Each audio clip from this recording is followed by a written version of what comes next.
2 minutes after takeoff, at 3,000 feet above one of the most crowded cities in the world, both engines go silent. No power, no thrust, no way back. Inside the cockpit, a 57-year-old captain has less than 4 minutes to make a decision that will determine whether 155 people live or die. What happened next would shock the world and forever change aviation history.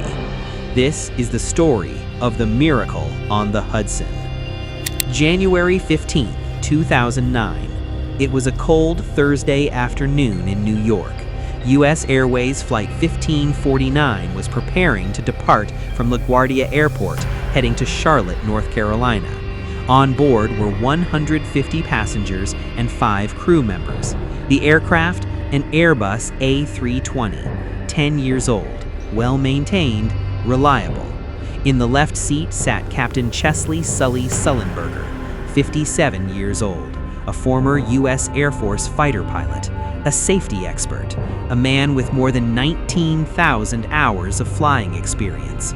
In the right seat was First Officer Jeffrey Skiles, 49 years old, experienced, calm, and methodical. This was a routine flight. Passengers were reading newspapers, some were checking emails, others were already thinking about meetings, families, dinner plans. No one had any idea that in less than 3 minutes, everything would change. At 3:24 p.m., Flight 1549 began its takeoff roll. The engines roared, the plane lifted smoothly into the winter sky, and for a brief moment, everything was normal. 90 seconds after takeoff, the aircraft climbed through 2,800 feet. Then, suddenly, a loud series of thuds, like cannon fire striking metal. A flock of Canada geese had flown directly into the aircraft's path. Both engines swallowed large birds. Inside the cockpit, the smell of burning, a violent shudder, and then silence. Both engines began losing power. In aviation, losing one engine is serious. Losing both is almost unheard of.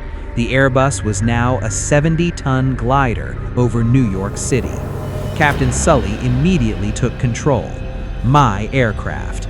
First Officer Skiles began running emergency checklists, restart attempts, engine relight procedures, but altitude was dropping fast.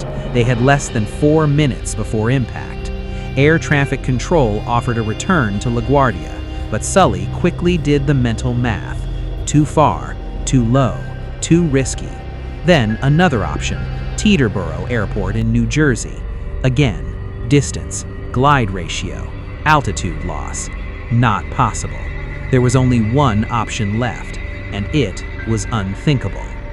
Below them stretched Manhattan, skyscrapers, bridges, thousands of people, and to the west, the Hudson River, wide, cold, but clear of buildings. Sully made the decision, one that no simulator had ever truly prepared him for. He told air traffic control calmly, "We're gonna be in the Hudson." No panic in his voice, just clarity. Inside the cabin, passengers noticed the unusual silence. No engine noise, just wind rushing past the fuselage. Flight attendants began shouting, "Brace, brace, heads down, stay down." Some passengers prayed, some froze, some held hands. At 3,000 feet, the aircraft was descending rapidly. Sully had one chance. Too steep, they'd crash. Too shallow, they'd stall. Too fast, the aircraft would break apart on impact. Too slow, they'd fall short. Every second mattered.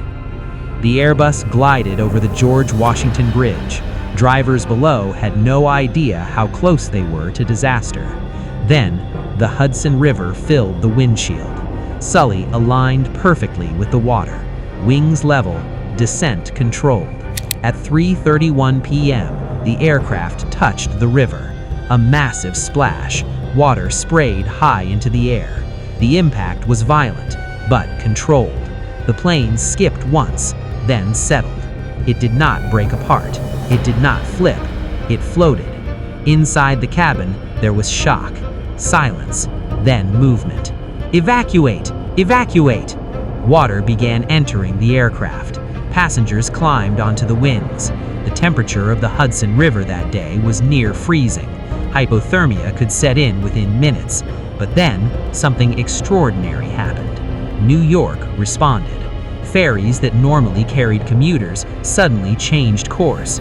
Tour boats, police vessels, fire department boats. Within minutes, they surrounded the floating aircraft.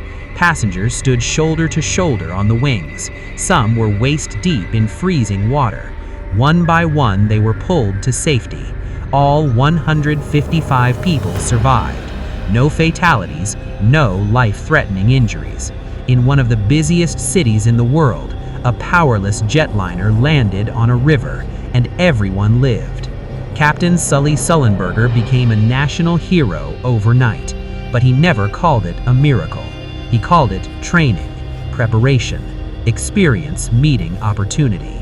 The investigation later confirmed, if he had attempted to return to LaGuardia, the aircraft likely would not have made it. His decision saved 155 lives. The miracle on the Hudson wasn't luck.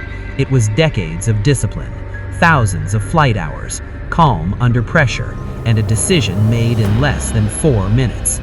Because sometimes aviation history is written not in the sky, but on the water.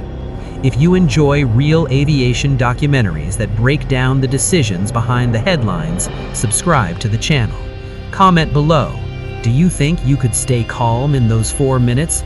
And tell me which aviation story you want next. Because in aviation, every flight has a story, and some change the world forever.